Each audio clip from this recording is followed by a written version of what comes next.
Hello, I'm Chad Bacon, and welcome to the first campus news of the 2020 school year.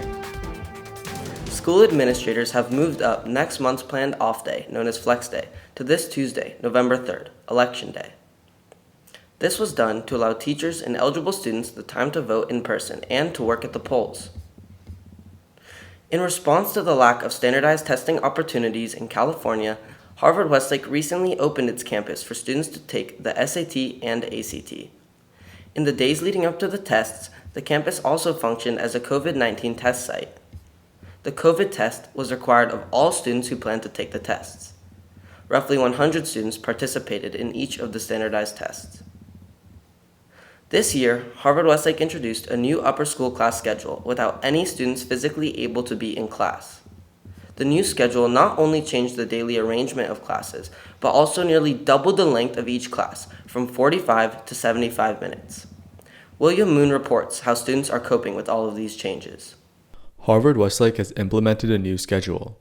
However, because of the recent pandemic, many students have had differing opinions about the effectiveness of the new schedule.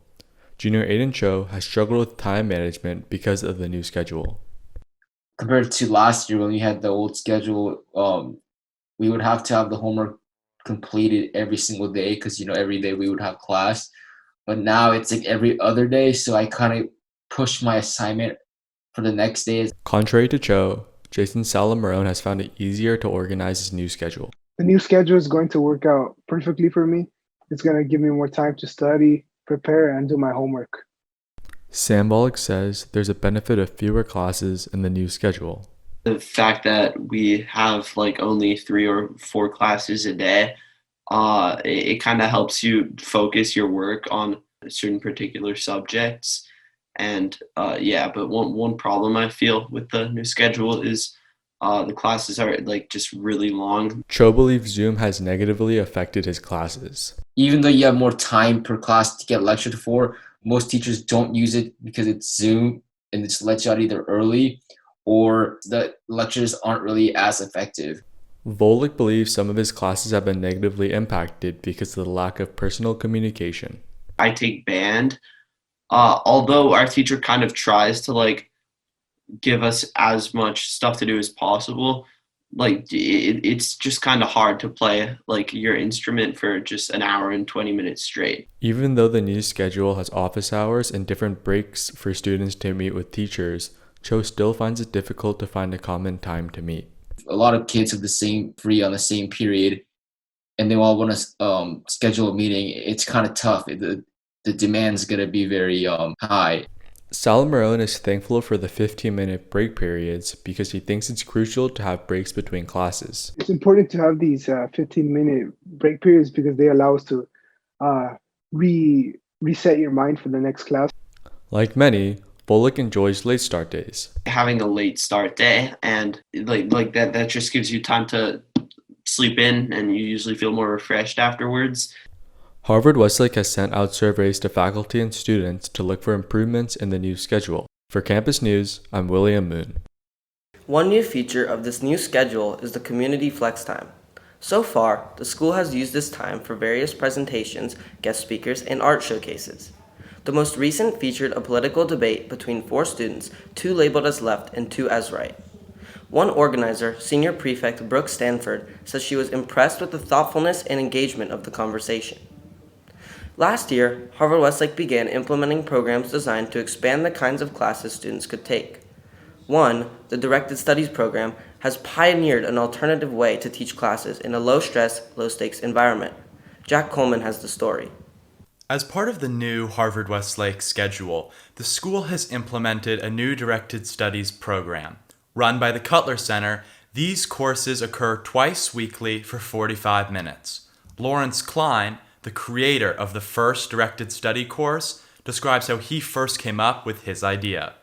I was looking for some format to do a one-off seminar kind of on the election. Then when the schedule was first introduced, there were these 2 spaces in the schedule that really didn't have any identification to them. Head of the upper school, Beth Slattery, says that after Klein proposed his new Directed Studies plan, it was quickly approved. With courses already ranging from the 2020 election to HW Venture, a class that equips students to become problem solvers, Slattery feels that it is a great way to support a wide range of student interests. We've always had kids struggle with but I just want to take so many things.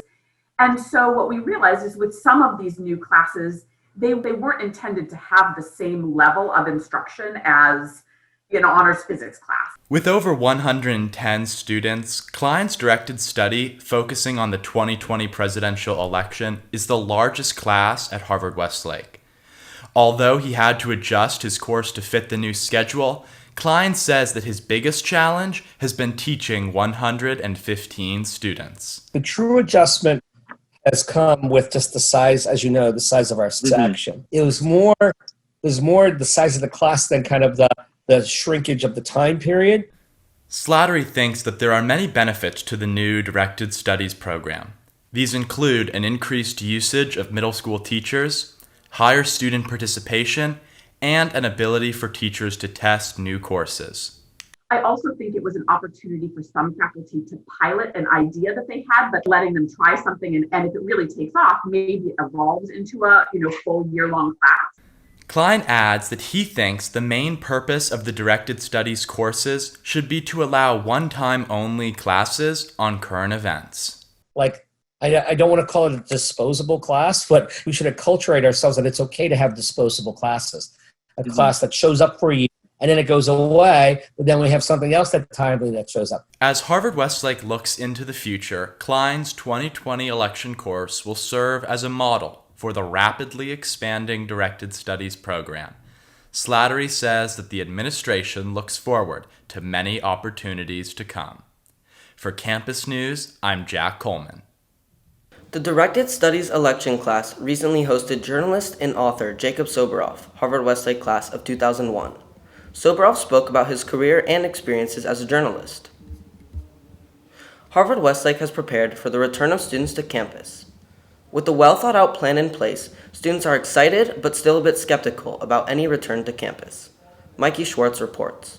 Harvard-Westlake is going to reopen. When can it happen? What needs to happen for it to happen? And do students want it to happen? Ari Engelberg, head of communications and the leader of Harvard-Westlake's plan to reopen, says that the adjusted case rate, the number of new positive coronavirus cases per day per 100,000 residents in Los Angeles, needs to drop to below 7 for us to go back to in-person learning. They want the what they call the adjusted daily case rate to be below 7 for us to move from the purple category to the red category where we can start to reopen school. Engelberg says we could begin to discuss returning to school soon, assuming the decrease in daily cases continues to go down. If you're really optimistic and you believe that the curve is going to continue to trend down, then we might conceivably only be a few weeks away from having really serious conversations about how we're going to be open. For junior Jordan Asil, this possible positive return to campus is good news. Asil gives his reasons on why he is excited to go back to school. To be honest, I'm actually looking forward to going back to school and interacting with my teachers in person and seeing my friends in person. Some students have voiced worries about what would happen if someone were to test positive for COVID, and while discussing a possible positive case, Engelberg says that Harvard-Westlake will use contact tracing to prevent potential outbreaks. We would go through the process of reconstructing kind of the timeline minute by minute of where that person was when they were on campus and who they interacted with. Asil expresses confidence in the plan to reopen and says that the plan makes him feel protected from COVID. I like the plan they reopened, limiting the amount of students in the classrooms, kids requiring to wear masks and tracking our location. I think that they're all important steps, and I have faith in my classmates to be able to cooperate with the rules. Although many are ready to return to campus, other students, including junior Jack Vane, are more conflicted. When considering his return to school, Vane, citing a worry of getting his family sick, says that he will use a wait-and-see approach. I'll probably see how it goes for the first month, and then I'll make my decision. Junior Oliver Wyman is concerned as well. Wyman says that he is nervous about the social aspect of the planned return to school. It makes Harvard-Westlake solely focused on education and kind of strips us of the community and really engaging with friends constantly. Engelberg addresses these concerns, saying that we could be both safe and social at the same time. It is understood that when students come to campus, whether it's one grade level or eventually more, that it's not just an academic experience. There are free periods, there are times to sit and socialize, but we're going to want to do that in a way that is safe. Once we are able to return to campus, students will have this new eating spot to enjoy. For Campus News, I am Mikey Schwartz. After a long break due to COVID-19, Harvard-Westlake athletic teams have been back on campus with limited practices. Players and coaches are finding innovative ways to practice while keeping everyone healthy. Zach Berg has this report. The football team is back on the field, and junior captain Jason Thompson says everyone is excited to be back. A lot of guys just want to get on the field and play, be able to be on the field, lace up the cleats, throw the ball around a little bit. It was a big morale boost for everyone. Junior water polo player Mateo Delalmo says the team is using new methods of practice to ensure safety. Distance drills where we'll be apart, kind of mimicking what we'd usually do, but like without contact or coming into like close proximity. Football and water polo athletes are on campus, but practices look very different from a normal year. We do need to stay separated. And when we throw balls, each player has to have their own ball. We try and wear masks when we're not in the water as much as possible.